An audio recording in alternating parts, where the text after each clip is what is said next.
otra cosita, hermanos, es que nuestro especialista en sonido, nuestro hermano Hugo, me hizo favor de conseguirme unos monitores bien bonitos. Me los prestó el otro día, me los puse. Pero no sé, yo creo que tengo abocardado el agujerito de las orejas, ¿verdad? Porque a mí se me salen. Yo veo que todos ellos las traen. Y ustedes los ven tranquilos, pero en los ensayos danzan. Ah, no es cierto, no danzan. No, nada de eso, pero ellos los traen tranquilos y a mí se me salían y se me salían. Entonces yo traigo unos como los del Duende Bubulín, pero negros. Ahí sí el Duende Bubulín, solo la referencia la agarraron unos cuantos. Los demás dijeron, ¿quién sabe de qué año está hablando este pastor? Entonces, algo que pasa con esos es que me aíslan, pero me aíslan muchísimo. Digo, no es por presumir, ¿verdad? Pero me aíslan muchísimo. No oigo. ¿Sí han estado aplaudiendo o no? ¿Algunos? Pues yo me he perdido de la bendición, porque nosotros estamos acá en lo que tenemos que hacer, pero yo no escucho lo que está pasando afuera. Y me hubiera encantado poder escuchar un poquito más de Santo, Santo, Santo, porque es de esos himnos que enchinan la piel, ¿verdad? Se ponen los vellitos así. Ahora, ¿qué le parece este último? Que es nuevecito. Entonces, denos chance. Y nosotros también les damos chance, porque de repente algunos iban como Mr. B, ¿no? Siguiendo la última sílaba nada más, no iban cantando bien. Eso sí lo vi. Entonces les damos chance. Pero ¿qué le parece las afirmaciones? Vaya pertinencia de ese himno para este día, ¿no cree? Mi Dios está en su trono en los cielos. Me recuerda mucho, mucho al profeta Isaías en el año en que murió el rey Usías, un rey que gobernó por 52 años. Y no fue perfecto, de hecho murió de lepra por haber usurpado labores que no le competían. Pero durante el reinado de Usías, algo de la grandeza del reinado de David se volvió a percibir. Fue un rey no perfecto, ya dije, pero que sí tuvo bastantes buenas cosas. Así que era un tiempo de transición política, gubernamental, allí entre el pueblo de Israel. Y nosotros estamos así, ¿verdad? Nosotros estamos en un día especial, porque hay quien dice, ya esto es arroz cocido, esto ya estuvo pan comido. Hay quien dice, quién sabe, ¿verdad? Y a nosotros, como se decía hace un ratito, decía nuestro pastor Isaac, a nosotros no nos compete otra cosa como pastores más que decir, vote por quien usted crea bajo su libre conciencia, en plena libertad, haga uso de los derechos que le da esta nación, ¿verdad? En cierto podcast dijeron, ¿se vale hasta anular el voto? Si esa es su decisión. Yo no lo sé. Pero manifestar allí, por medio de la papeleta, se vale. Eso es lo que usted tiene opciones. Usted tiene opciones. Aquí no le vamos a decir jamás quién es, por quién debe acercarse. Eso es entre usted y Dios. Según el entendimiento de la voluntad que usted tenga del Señor, allí irá y manifestará. Pero es tiempo así. Y en el año en que murió el rey Usías, el profeta Isaías fue a visitar el templo del Señor. Quizá buscando consuelo. Quizá era una manera de ir a decir, Señor, ¿qué está pasando? Murió un buen rey. No era perfecto y mira cómo la regó al final, pero ¿y ahora qué va a suceder? Yo les decía que la semana pasada estuve predicando en el Centro Evangelístico Tlalpan el texto de Juan, Evangelio de Juan, capítulo 5, la sanidad del paralítico de Betesda. Y una vez que el Señor lo sanó, llegan los enemigos del Señor y le dicen, ¿y quién te sanó? Y dice, pues, ay, ya se fue. Porque el Señor se escabulló entre la multitud, así dice el texto, se escabulló. Pero luego la siguiente escena está este hombre exparalizado, exparalítico, en el templo. Lo cual es sorprendente porque ¿quién le dijo? Pues tal vez le brotó en su corazón haber recibido misericordia y allí el Señor Jesús lo encontró. En tiempos turbulentos y en tiempos de necesidad, la gente tiende a buscar a Dios. ¿Sabe que se rompieron los récords de asistencia? Escuche bien. En un país, entre comillas, cristiano, se rompieron los récords de asistencia a los templos cristianos el domingo siguiente al 11 de septiembre. Ese es un dato fehaciente, eso no me lo estoy inventando, ahí puede usted ir a buscar. Récords de asistencia se rompieron. Después del 11 de septiembre todo el mundo quería acercarse a Dios. Isaías en tiempos turbulentos se buscó acercar a Dios. Y mientras Isaías estaba allí, dice él que vio al Señor sentado sobre un trono alto y sublime. Y su vestido llenaba todo el templo. Y escuchó a seres angelicales decir: Santo, Santo, Santo. Esa expresión que nosotros estábamos cantando hace un ratito. Santo, Santo, Santo. Bueno, gente muy entendida de la palabra del Señor, como el pastor R.C. Sproul, han afirmado que la repetición en la literatura hebrea era una forma de enfatizar algo. Nosotros hoy tenemos subrayado, itálicas, ¿verdad? Esas que van inclinaditas, o ya muy de perdida le remarcamos con la pluma así bastante para que brinque. Y entonces hay quien dice que esta era una forma de subrayar la verdad de que Dios es santo, santo, santo. Si usted sigue examinando, y conviene que lo haga, la historia de la iglesia, los primeros cristianos, la generación de cristianos después de los apóstoles, ellos decían que más bien que un énfasis era una forma de referirse al Padre, al Hijo y al Espíritu Santo como santo, santo, santo, santos los tres. A principio, más bien a final de año, pensando en qué estaríamos predicando este 2024 y sabiendo que se acercaba el final de Apocalipsis y Lucas viene a relevar, pero luego tendremos que llegar a Hechos. Dije, no podemos posponer tanto. En algún punto vamos a tener que hablar de la santidad de Dios. De la santidad del Padre, la santidad del Hijo y la santidad del Espíritu Santo. Y la santidad del creyente. Entonces el tema de hoy, de las siguientes 2 semanas, es santidad. ¿Qué es la santidad de Dios? ¿Qué significa? Me preguntaba hace rato Ian, para poner allí en los títulos de quienes nos acompañan por Facebook, ¿cuál es el título? Le dije, Santidad parte 1. La siguiente semana es la santidad contraataca. Y la tercera va a ser el regreso de la santidad. Y me dijo, ¿y cuál es el texto? Y le dije, no sé. Textos varios ponle. Porque es difícil agarrar un solo texto y decir, aquí voy a encontrar todo lo que se tiene que decir acerca de la santidad.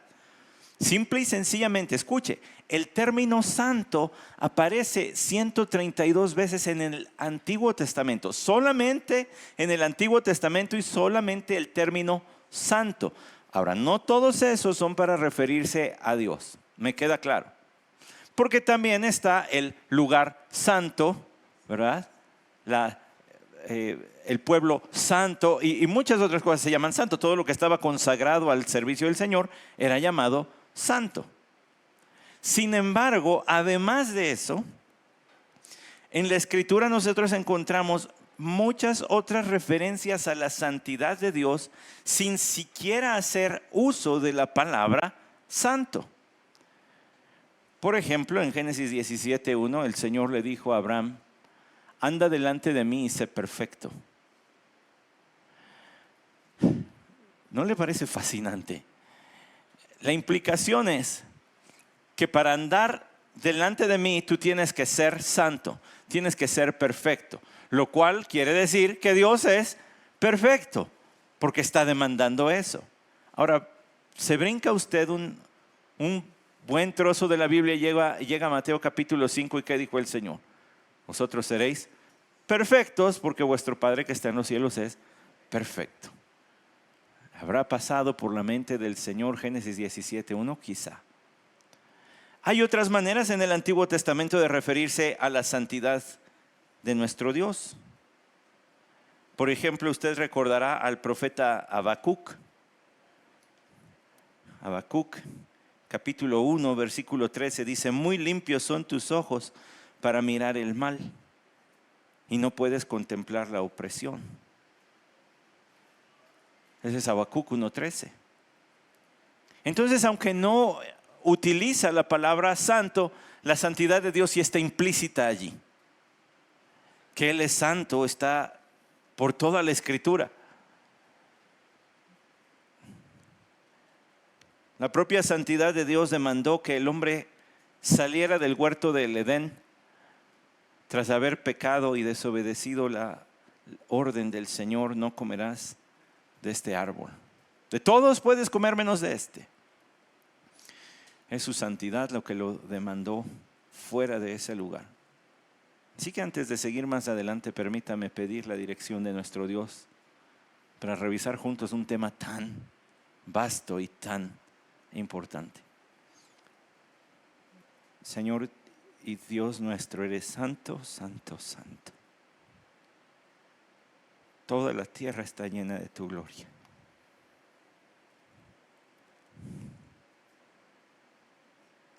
Haz aquello que te has propuesto al darnos tu palabra, Señor.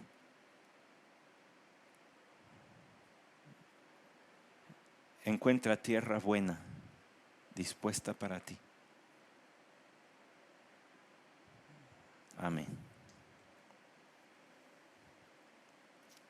Isaías capítulo 6, versículo 3 dice: y el uno al otro daba voces diciendo: santo, santo, santo es el Señor de los ejércitos, llena está toda la tierra de su gloria.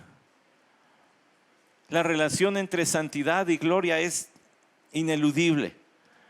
Y déjeme explicarle por qué. Porque para nosotros quizá el significado, la definición de santidad que más ocupamos es la de la santidad moral de Dios. Es su ser perfecto en cuanto a estar libre de todo pecado. Y yo le dije, van a ser textos varios y espero que tenga habilidad en los dedos y los busque en el celular y más en las manos y va a buscar en la Biblia. Pero lo dice el primer escrito del Nuevo Testamento, la carta de Santiago, en su primer capítulo. Dice allí, afirma la santidad de Dios al decir que nadie puede culpar a Dios por ser tentado. Cada uno es tentado de su propia concupiscencia. Santiago 1:13 dice que nadie diga cuando es tentado: soy tentado por Dios, porque Dios no puede ser tentado por el mal, y Él mismo no tienta a nadie. Su ser santo no le permite ni siquiera ser tentado. Nosotros entendemos, por lo que dice este autor bíblico, que la tentación en sí misma no es pecado, ¿verdad? Es el preludio, es la fase previa. Pero Dios ni siquiera está en contacto con la fase previa al pecado. Dios es tan santo, tan puro, que no está ni siquiera tentado nunca a hacer el mal. Nunca pasa por su mente. Y aquí es donde algunas personas empiezan a debatirle al Señor y a su palabra. Porque dicen, bueno, entonces los exterminios que ordenó en el Antiguo Testamento, eso no es hacer mal, eso es hacer justicia. Pero no es hacer el mal. Es lo que dictaba la santa ley divina que debía suceder a aquellas naciones. Pero no es hacer el mal, porque Dios no puede ser tentado a hacer el mal, lo dice la Escritura. Esta triple afirmación de santidad de Dios entonces nos deja claro que Dios es santísimo, que en Él no hay rastro siquiera de tentación. Y vamos a ir haciendo algunas afirmaciones en estos 3 domingos y vamos a dar un pasito lateral para aclarar algunas cosas de pasadita. Eso pone en relieve las tentaciones del Señor Jesucristo, porque hace destacar su humanidad. Si Dios no puede ser tentado por el mal, entonces nuestro Señor Jesucristo no pudo ser solamente Dios, sino que tenía que ser también hombre. De otra forma no podía ser tentado. Pero fue verdaderamente tentado. Satanás sí quería descarrilar el plan de redención al hacer que el Cordero de Dios quedase manchado de pecado. No llegó Satanás y dijo: ahorita es cuando tenemos que fingir a que yo te tiento y a que tú resistes. ¿Es ahorita o...? No, Satanás no iba a jugar jueguitos. Satanás iba decidido a descarrilar el tren de la redención puesto sobre los hombros de nuestro Señor Jesucristo. Fueron tentaciones reales. Mire, a veces uno come de más, tantito, ¿verdad? Y en la noche no quiere cenar. Pero se despierta por la mañana y lo primero que va es a orar, ¿verdad? A orar. A leer la Escritura. Pero lo acompaña de un café y un pan. Porque dice: sí, todo, pero tengo hambre. El Señor estuvo 40 días sin comer. Usa tu poder. Dile a estas rocas que se hagan pan. Pan de ese calientito, de centeno. Bueno, no dijo eso Satanás, pero a mí me gusta ese, entonces yo me lo imagino que es más tentador el de centeno que el bolillo. Que sea de centeno, así calientito. Ya lo olió.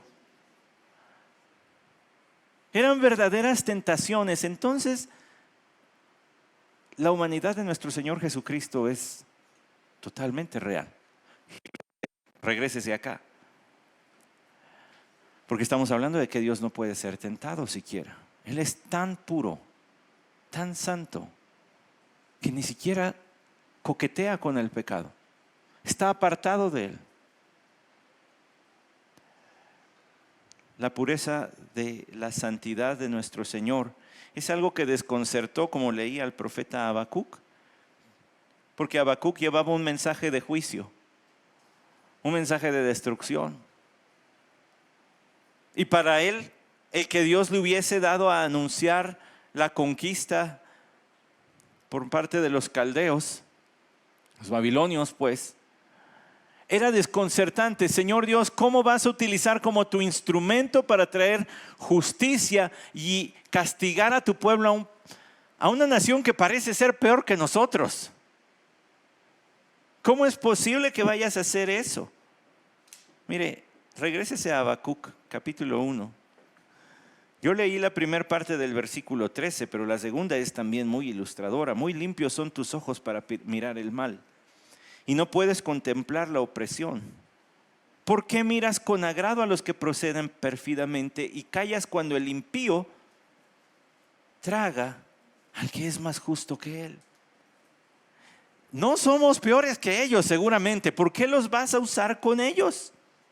¿Por qué nos vas a castigar con ellos?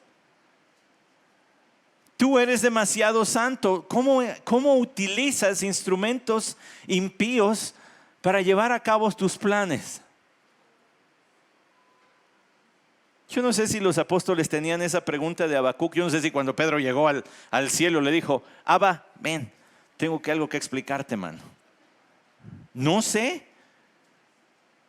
Pero los apóstoles, cuando oraron tras el intento de intimidación que les hicieron para que dejasen de predicar, usted recuerda Hechos capítulo,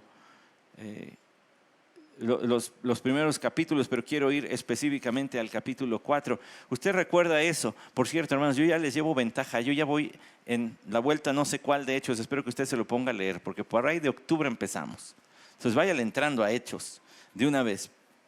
Pero en Hechos lea la oración de los creyentes. Después de que les quisieron intimidar, en el versículo 27 del capítulo 4, porque en verdad en esta ciudad se unieron tanto Herodes como Poncio Pilato, juntamente con los gentiles y los pueblos de Israel, contra tu santo siervo Jesús, a quien tú ungiste. Entonces, Dios es santo y su santidad no se ve manchada, no se ve perturbada ni difuminada por el hecho de que utilice para ejercer su justicia instrumentos impíos. como Poncio Pilato, como los romanos, como el pueblo de Israel, en contra de su ungido, su amado Hijo Cristo Jesús. Dios puede guiar soberanamente los destinos de las naciones y de los individuos, usando medios pecaminosos, encaminándolos para sus designios. Y eso no implica que Dios caiga en pecado. Permite el pecado de los hombres y lo torna para el bien de las personas, de los suyos particularmente, como estábamos cantando hace un momento. ¿No estábamos cantando eso? No hay aflicción que a su tiempo no dé buen fruto, dice este último himno que estábamos cantando. Porque es Dios quien controla estas cosas.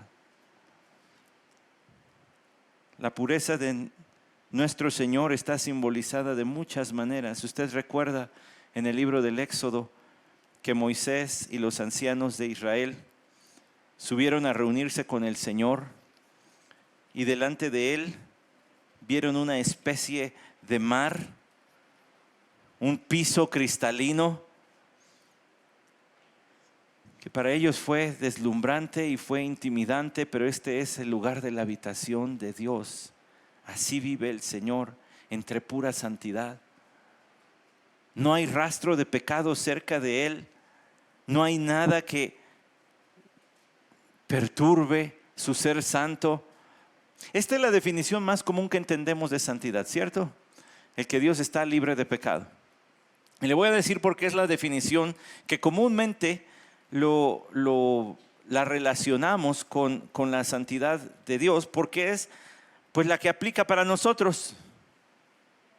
Cuando la Escritura ordena que seamos santos, lo hace en términos de el código moral de nuestro Dios, de su santidad en el sentido moral. Porque hay otro sentido de la santidad de Dios que nosotros no tenemos ni acceso a ella. ¿Sabe cuál es? La santidad de Dios también en la Escritura no solamente se refiere a su estar separado del pecado, sino estar separado en una categoría diferente a todo lo demás. De hecho, la palabra santo, como se entiende al menos en el Antiguo Testamento, pero luego se buscó el referente para el Nuevo Testamento. La palabra de Dios, cuando habla de la santidad de Dios, hace el uso de esta sí se la voy a decir porque hasta la musiquita se le va a venir. ¿Se acuerda de las tiendas K2? ¿Se acuerda? Y tenía una musiquita muy especial, ¿se acuerda? Bien feíta, a mí me daba como miedo esos comerciales. Bueno, la palabra hebrea para santo es kadosh, como la tienda casi, ¿verdad? ¿Qué cree? En el examen de hebreo yo sí le ponía así un K y una 2 para acordarme de cómo era. Hay que echar mano de todo para pasar el examen, ¿no? Entonces yo echaba mano de dibujitos. Bueno, la palabra kadosh viene también de la raíz cortar, separar. Como un fruto que es tomado de un árbol y es cortado de este, ya no es más parte del árbol, es un fruto por separado. Cuando se habla de Dios como santo, se habla de Él como alguien que está cortado, está separado. Yo sé que nos suena cortado eres bien cortado. No, espérese, no estamos hablando de eso. Estamos hablando de que alguien que está separado porque es tan diferente de todos los demás que no hay con qué ponerlo.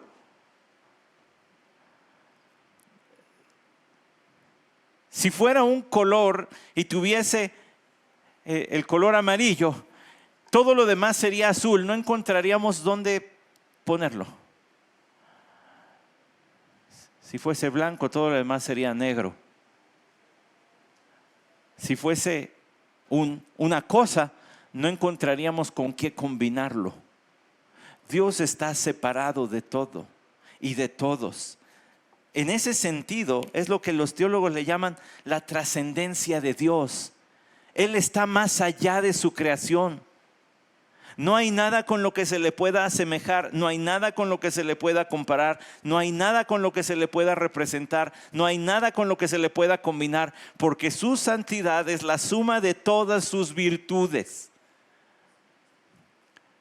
No hay quien sea más bondadoso que Dios. y hablamos de la bondad santa de Dios.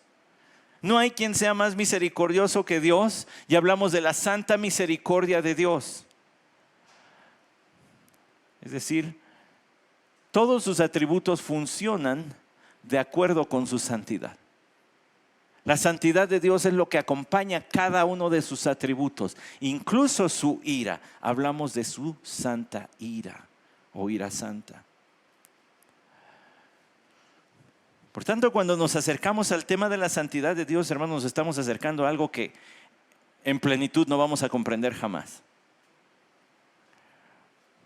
Pero ¿qué es el prerequisito para acercarse a Él? Ya que andábamos por allí en las páginas del Éxodo y habiendo citado Génesis, ¿por qué no me acompaña a Éxodo capítulo 3?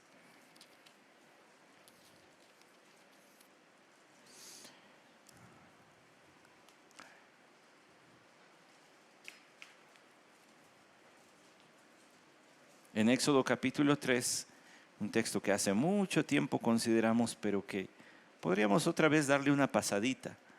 Al menos los primeros versículos para fines de esta mañana. Y Moisés apacentaba el rebaño de Jetro, su suegro, sacerdote de Madián, y condujo al rebaño hacia el lado occidental del desierto y llegó a Oref, el monte de Dios. Y se le apareció el ángel del Señor en una llama de fuego en medio de una zarza, y Moisés miró, y aquí la zarza ardía en fuego, y la zarza no se consumía. Entonces dijo Moisés: me acercaré ahora para ver esta maravilla. ¿Por qué la zarza no se quema? Cuando el Señor vio que él se acercaba para mirar, Dios lo llamó de en medio de la zarza y dijo: Moisés, Moisés. Y él respondió: heme aquí.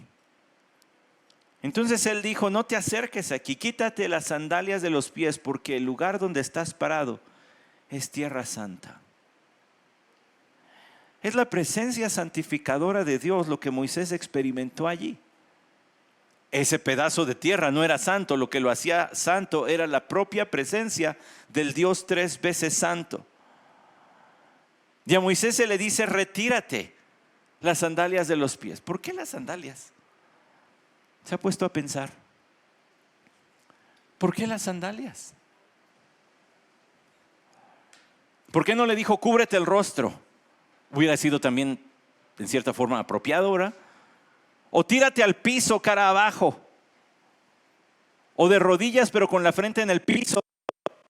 Otras maneras también de mostrar respeto y honor hacia Dios podríamos nosotros pensar, pero Dios le dijo: no, eso no. Quiero que te quites las sandalias de tus pies. La respuesta está en otro lado. La respuesta está en Génesis 2.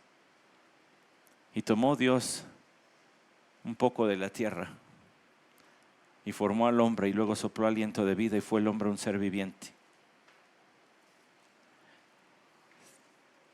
Tú perteneces a este mundo. Tú eres de esta tierra. No estamos en el mismo nivel. ¿Me entendió eso? Tú, Moisés, eres terrenal, finito, mortal. Yo soy infinito, inmortal, celestial.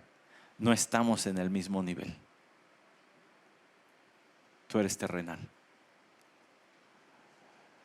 El prerequisito para acercarse a Dios fue: reconoce la gran distancia que hay entre tú y yo. Hermanos, es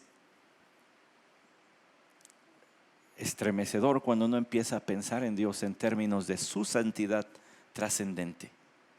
Su santidad moral es impactante, y creo que a veces le perdemos un poco la distancia porque nos sabemos reconciliados por Cristo Jesús, redimidos, perdonados, etcétera, etcétera.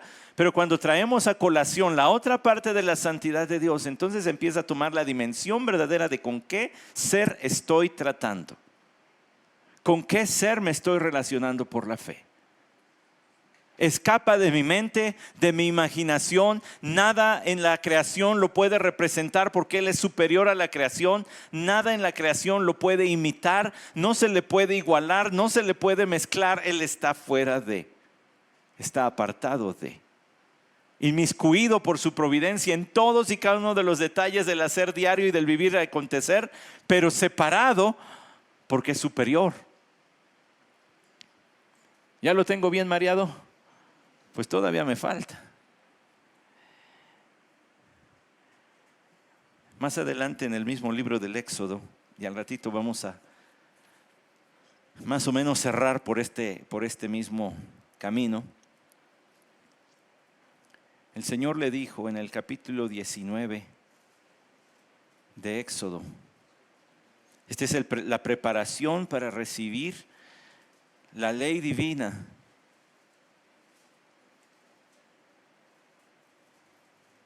No sé si Moisés habrá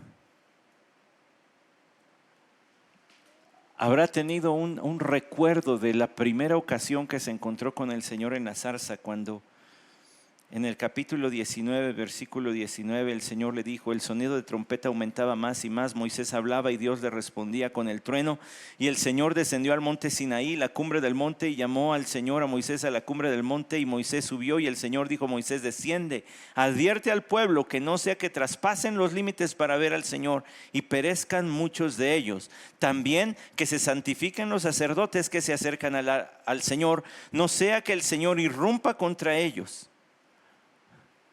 Ponles límite. No somos iguales. De alguna manera ellos tienen que entender que yo soy celestial, grande, fuerte, y que ellos son terrenales. Y por eso la distancia, la cumbre y las faldas de Oreb. Y además los sacerdotes se tienen que acercar y se tienen que santificar antes. Es decir, confesión de pecados, mis hijitos. No se vayan a querer acercar así sacerdotes. Tienen que santificarse. Le llevo a dos puntos cruciales en la historia de la redención. El llamado de Moisés para conducir al pueblo de Israel fuera de Egipto. Dios pudo haber bajado los estándares, ¿no cree? Pues de todas maneras este va a ser el líder. Bueno, pues primero lo convenzo, ¿no? Como buen vendedor, le convenzo de lo que le va a dar el trabajo, ¿no? Recursos humanos, la plática allí para convencerte de que tomes el trabajo. No, Dios no bajó las demandas, al contrario, las subió. Entiende los límites de tu existencia y entiende mi existencia sin límites.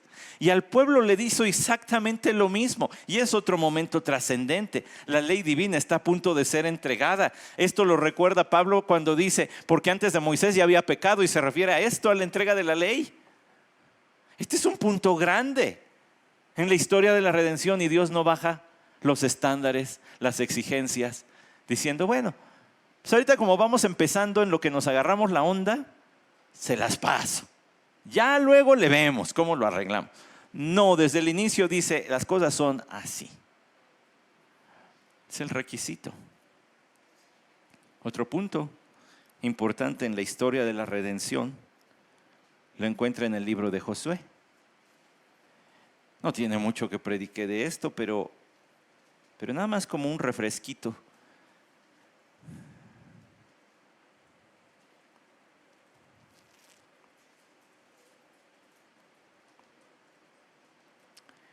Están los preparativos para cruzar el Jordán. Y el Señor le dijo a Josué que tenía que dar instrucciones al pueblo de Israel. En el capítulo 1 Él les dice cómo lo deben hacer. Pasaréis en batalla, los rubenitas tendrían que entrarle también a los golpes, ¿verdad? En el capítulo 2 manda a los espías. Y en el paso del Jordán, en el capítulo 3, dice el versículo 5: entonces Josué dijo al pueblo: consagraos, porque mañana el Señor hará maravillas entre vosotros. Otras versiones no dicen consagraos, otras versiones dicen santificaos. El requisito es el mismo. Una nueva etapa en la redención y el requisito es el mismo. No le baja. No le baja. Sigue exigiendo lo mismo de unos y de otros. Los caminos del Señor, la forma de actuar del Señor es tan alta, es tan grande, es tan diferente a lo que los hombres pensamos, decimos, hacemos, que Él desde el principio puso un límite. No pueden entrar así, no pueden seguir así. Hace ratito le llevé la primera carta del Nuevo Testamento que fue escrita. Ahora permítame llevarla a la que probablemente fue la segunda o tercera. ¿Quién sabe? Allí Santiago y Pablo se habrán echado una discusión. Pero la primera carta a los tesalonicenses, recuerde, son iglesias fresquecitas. La más antigua es la iglesia de Jerusalén, pero se han estado sembrando iglesias para este punto en diferentes lugares, en diferentes ciudades. Una iglesia muy jovencita es la de Tesalónica. Los tesalonicenses, primera a Tesalonicenses, capítulo 4.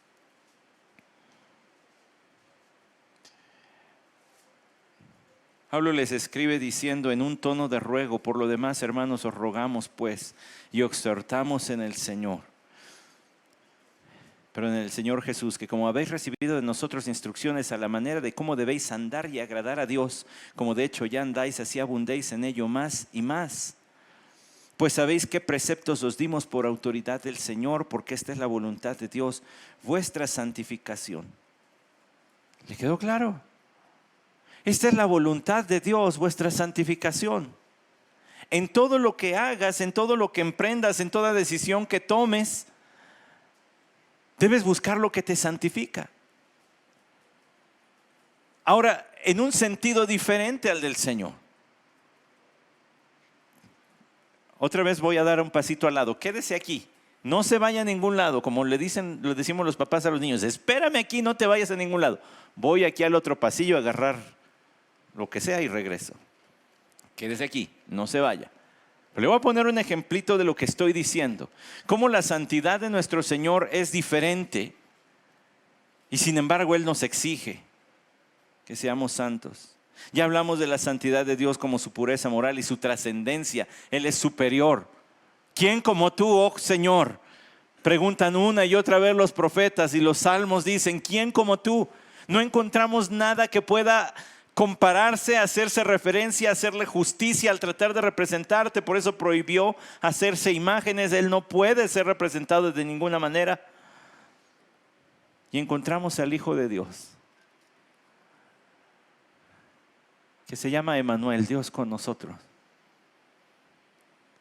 Trascendente y se hizo hombre. Y vimos su gloria, dice Juan en el capítulo 1. Se hizo hombre, pero su gloria de todas maneras se dejó mostrar de cuando en cuando, por ejemplo en la transfiguración. Su trascendencia, su santidad trascendente y su santidad moral perfectamente encarnadas en un hombre llamado Cristo Jesús. La noche anterior a ser muerto, nuestro Señor oró por sus apóstoles y también por todos los demás que creeríamos en Él. Y Él dijo lo siguiente: como tú me enviaste al mundo, yo también los he enviado al mundo, y por ellos yo me santifico, para que ellos también sean santificados en la verdad. ¿En qué sentido nuestro Señor se santificó? No pudo hacerse más trascendente, no pudo hacerse más puro. Dijo: me santifico, en el sentido de me aparto para la obra que me has dado. Decido en este momento, otra vez, ya lo había hecho, afirmó su rostro para ir a Jerusalén, fue elegido antes de la fundación del mundo, entonces ya lo había hecho, pero aquí reafirma su compromiso de decir: sí, voy a ir hasta la cruz para que entonces ellos puedan ser santificados. Entonces su santificación es diferente a nuestra santificación. Cuando Pablo dice que la voluntad de Dios es nuestra santificación, la santidad del Señor fue el consagrarse a la cruz, su santificación fue consagrarse a la cruz. Ese texto de Juan 17, 19. Su santidad es diferente en el sentido de ser trascendente, pero la santidad moral es aquella que se va formando en el creyente a medida que va conociendo más y más a este ser tan grande que no le queda otra más que decir: Señor, mereces todo de mí.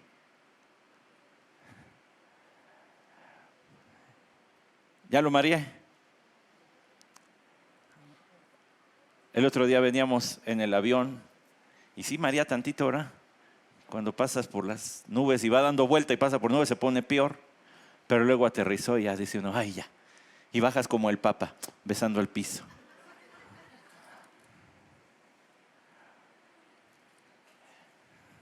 Hablando de papas y de mentiras, déjeme decirle,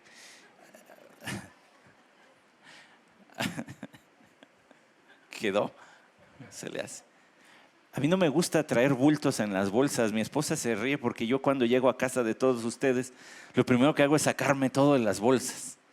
También, Luis, es que es incómodo. Bueno, entonces me gusta que pues hay que proteger al celular porque no es barato, ¿verdad? Pero me gusta comprarle de esas funditas delgadas.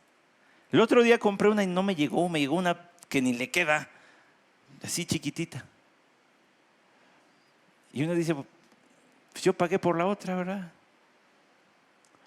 Pues voy a utilizar ese ejemplo para aterrizar el avión. Y quiero llevarle a la primera carta de Pedro.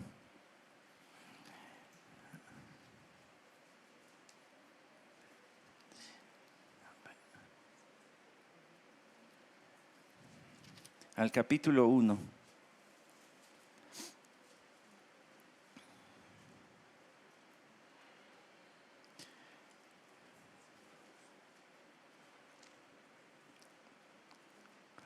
Vea lo que dice a partir del versículo 13.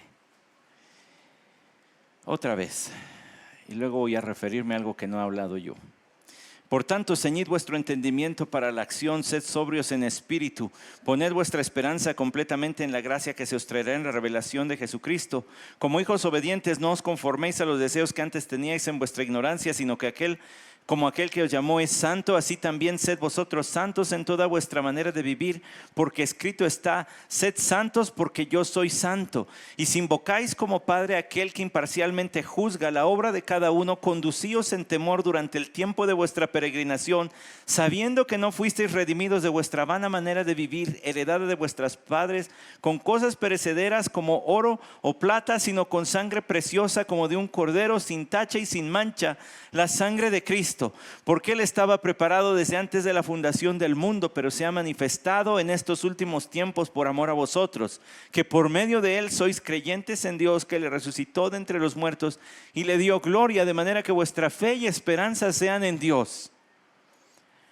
Cuando usted lee una carta del Nuevo Testamento o un libro del Antiguo Testamento, empieza a ver que hay temas que estaban por la inspiración divina en la mente de los autores bíblicos, porque recurren y una y otra vez van a ellos.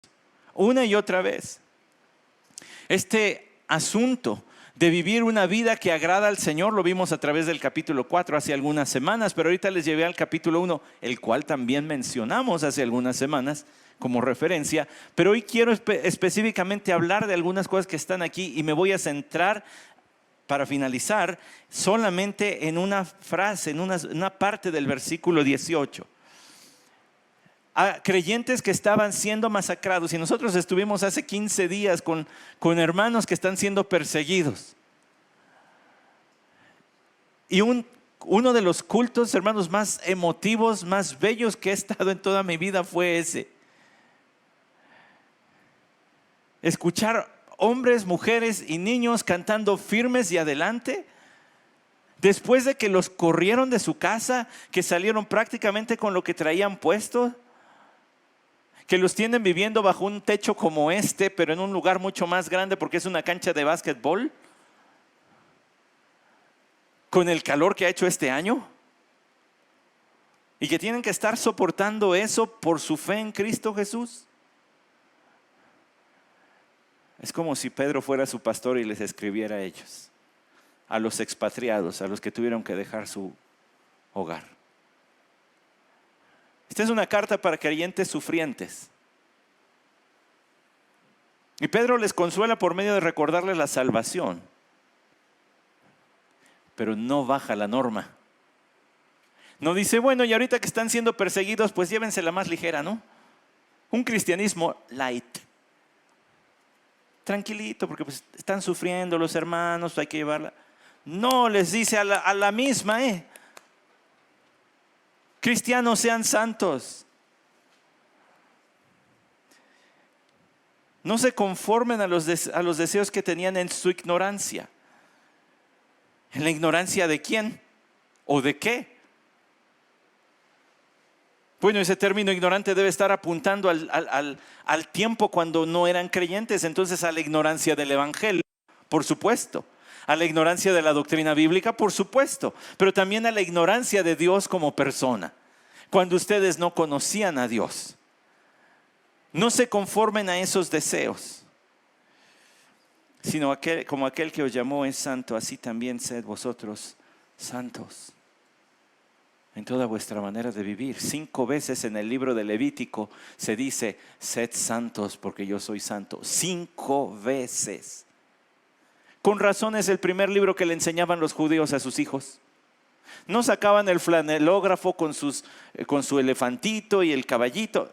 Y aquí está la creación. No empezaban con Génesis, empezaban con Levítico. Si hay alguna virtud que te debe quedar en claro de Dios, es que Él es santo, porque Él está apartado de todo mal y está apartado de todo, es trascendente, está por encima de todos, es más grande de lo que jamás podrías imaginar. Por eso ni lo intentes, porque sería pecado, porque la criatura estaría tratando de representar a Dios. Y aquí se dice, Pedro no le baja el tono, no les da un descuento por persecución. La santidad del creyente no tiene descuentos por temporada. Temporada de persecución, pues bájale tantito al 80, ¿te gusta? 80 de santidad en tu vida. ¿Estás pasando por pruebas? 70 de santidad. ¿Tienes necesidad económica? No, hermano, pues bajo cualquier recurso hay que proveer a la familia, bájale al 30 de santidad. Descuento por temporada. No, sigue diciendo lo mismo, porque el que les llamó es santo. Su santidad no ha cambiado, no ha variado, no ha dejado de ser santo por un microsegundo de su existencia. Por tanto, ustedes deben ser santos. Iglesia Renovación, tenemos que ser santos. Y aquí es donde todos, no todos, pero quizá hay algunos esperando el paréntesis. Ahorita el pastor va a hacer el paréntesis que hacen todos los predicadores cuando dicen que hay que ser santos. Y sabemos que no lo vamos a alcanzar hasta que estemos en el cielo, así que bueno, ya ni modo. No, lo que le quiero decir es que nuestra mente debe estar enfocada absolutamente en esto. Porque el que los llamó es santo. Y como su santidad nunca tiene descuento de ocasión, descuento por temporada, nunca le baja tantito, no tiene pausa, ustedes tampoco. Así también sed vosotros santos en toda vuestra manera de vivir. Desde lo más profundo de tu corazón, tus deseos. Examina por qué deseas lo que deseas. ¿Por qué quieres ese nuevo celular? ¿Lo necesitas o lo quieres porque?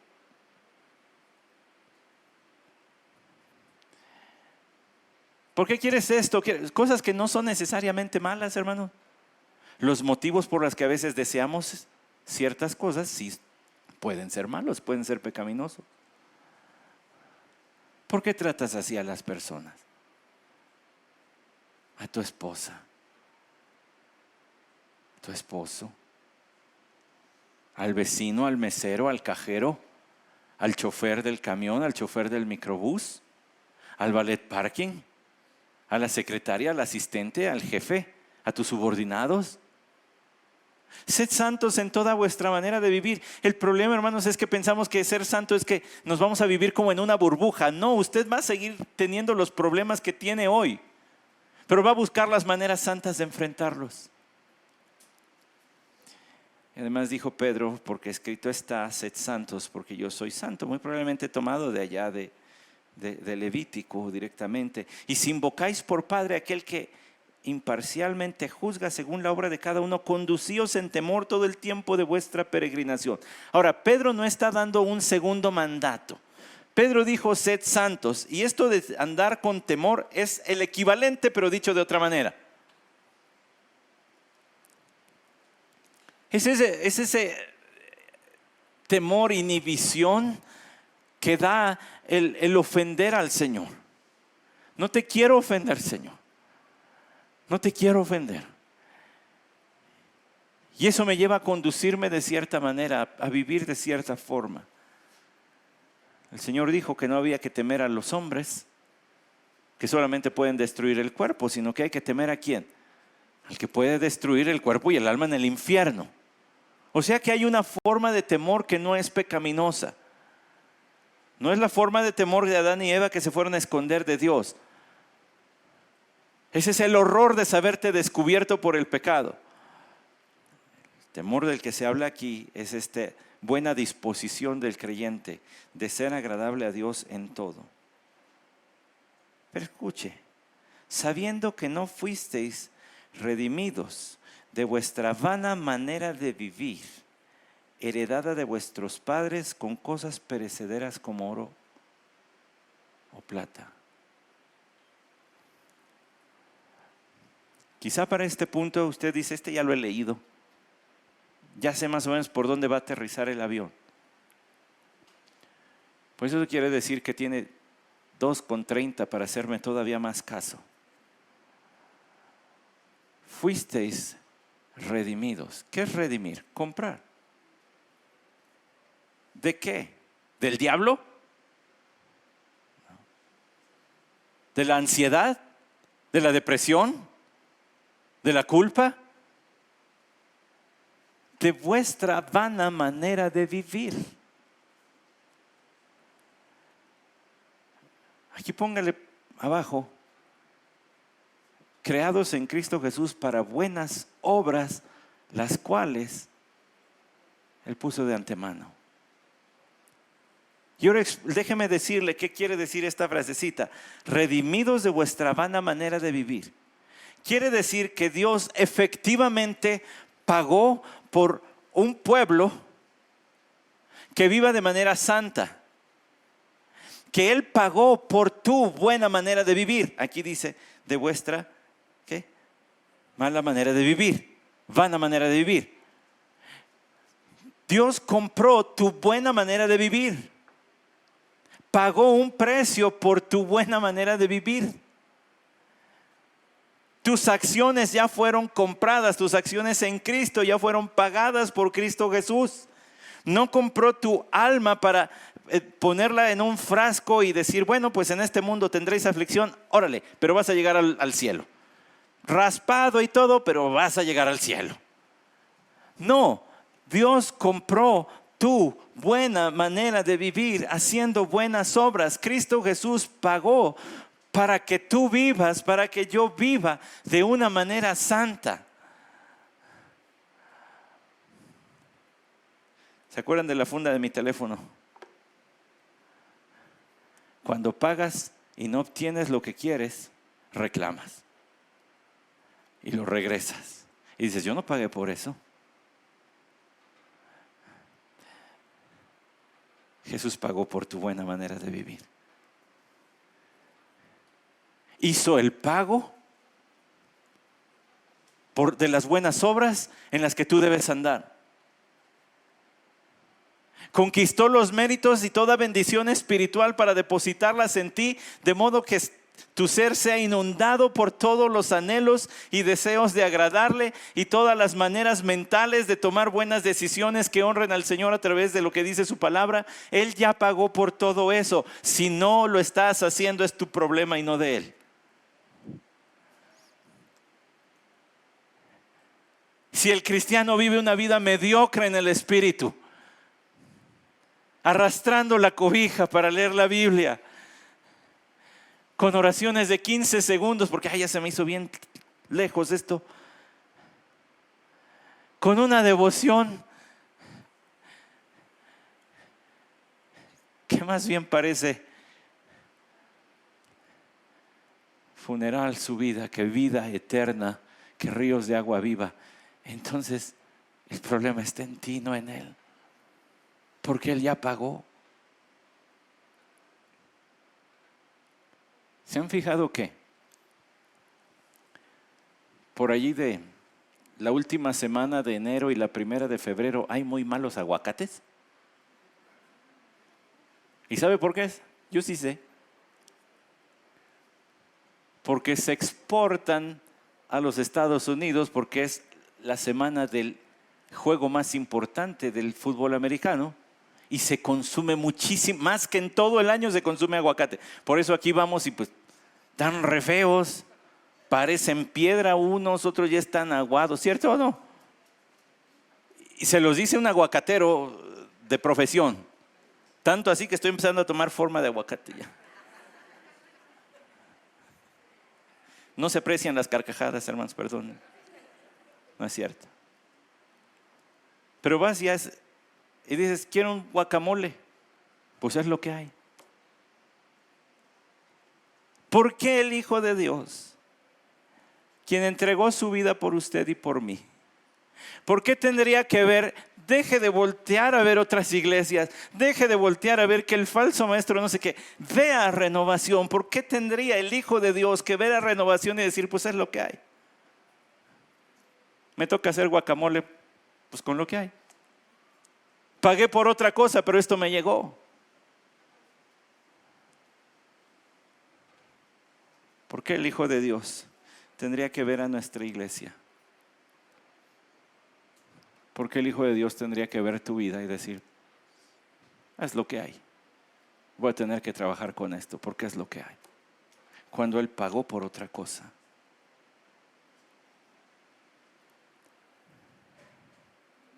Pedro dice, no fueron comprados con oro ni con plata, que son metales preciosos, sino con sangre preciosa, como de un cordero sin tacha y sin mancha, la sangre de Cristo.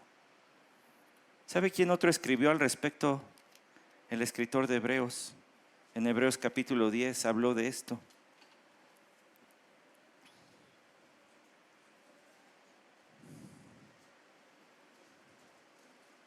Versículo 26, porque si continuamos pecando deliberadamente después de haber recibido el conocimiento de la verdad, Pedro dice, habiendo pecado en la ignorancia, vuestra vana manera de vivir, allá en la ignorancia, el escritor dice, en conocimiento, ahora que ya conoces a Cristo, pecando deliberadamente después de haber recibido el conocimiento de la verdad, ya no queda sacrificio alguno por los pecados, sino cierta horrenda expectación de juicio y la furia de un fuego que ha de consumir a los adversarios. Cualquiera que viola la ley de Moisés muere sin misericordia por el testimonio de 2 o 3 testigos.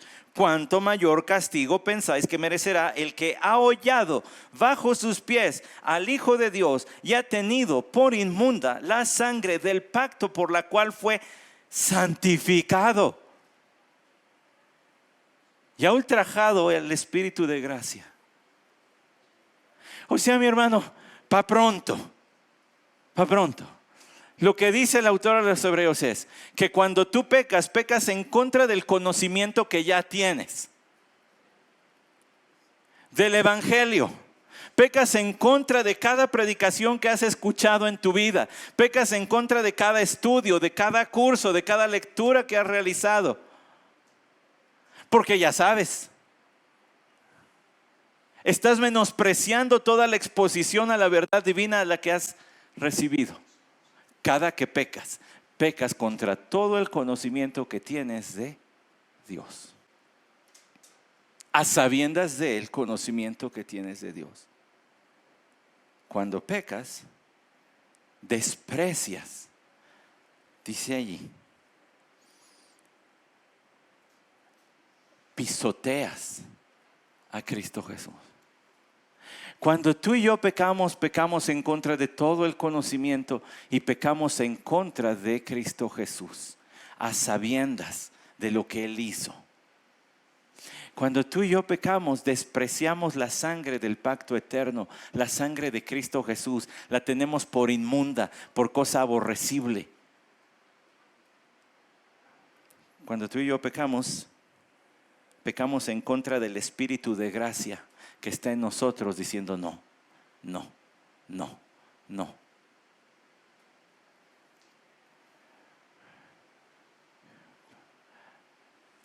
Cuando tú y yo pecamos como quien ha nacido en día martes y el domingo ya estaba en el templo. Y hasta la edad de 28 años contaba con estos dedos las veces que faltó un domingo o algún servicio. Todas las veces que estuviste sentado en un estudio, que estuviste sentado en un curso, que leíste la palabra de Dios, que fue leída la palabra de Dios, que fue predicada, que fue cantada, que fue orada. Estás pecando contra todo eso. Estás pecando contra todos aquellos que tenemos una herencia cristiana, es decir, padres, abuelos, creyentes, abuelo pastor, abuelo diácono, tío pastor, primos diáconos, hermano pastor, padre pastor. Contra todo eso estás pecando. Toda la exposición que has recibido a la verdad, contra todo eso estás pecando. ¿Te queda claro?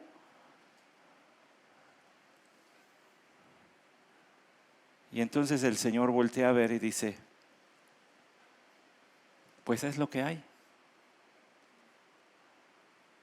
No, yo pagué por otra cosa. Pueblo adquirido por Dios, dice Primera de Pedro 2:9. Para ese Dios, santo en pureza, santo en trascendencia, apartado, escogido, santificado, apartado para Él. Todos tus días, todas tus horas. Pero eso apenas es el inicio. Y aunque es el inicio,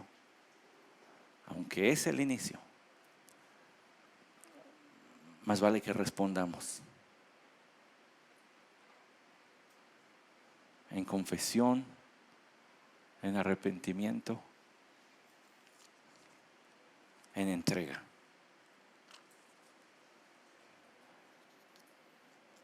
Señor, hoy entiendo que cuando he pecado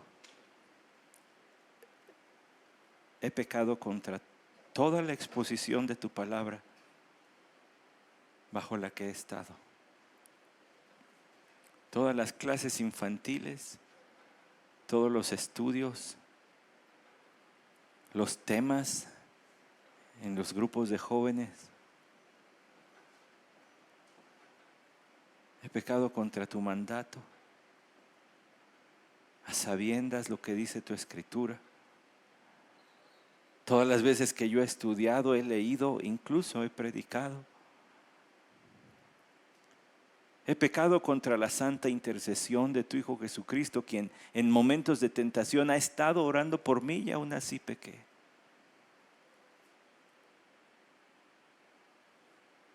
He pecado contra las oraciones de mis padres, quienes clamaban por mi salvación. He pecado contra las oraciones de mis hermanos, de mis hermanas que interceden por su pastor. He pecado contra ti. Y no puedo decir que no sabía lo que estaba haciendo, porque en cada pecado sé lo que estoy haciendo. Estaba pecando contra tu Hijo, estaba pecando contra tu Espíritu, estaba pecando contra ti, mi Dios.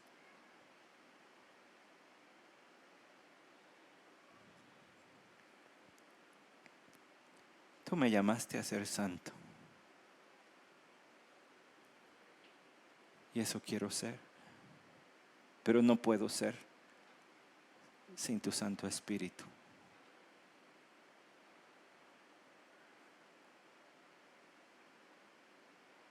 Así que crea en mí, oh Dios, un corazón nuevo.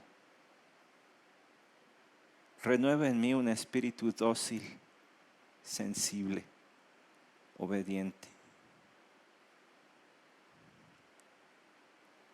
Examina mi corazón y pruébame. ve si hay en mí camino de maldad. Guíame al camino eterno. Porque tú eres mi Dios y a ti te busco día y de noche. Señor, mi alma clama como el ciervo busca las corrientes de las aguas. Así clama por ti mi corazón, tú lo sabes. Mi carne y mi alma desfallecen, pero tú sigues siendo mi Dios, mi santo Dios, el Santo de Israel.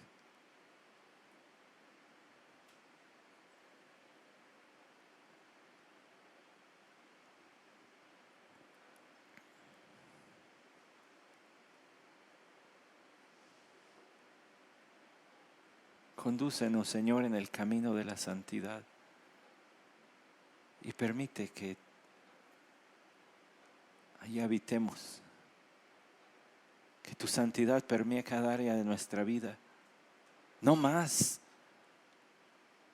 problemas entre esposos, sino que sean resueltos rápida, sabia, bíblicamente. No más padres e hijos en peleas.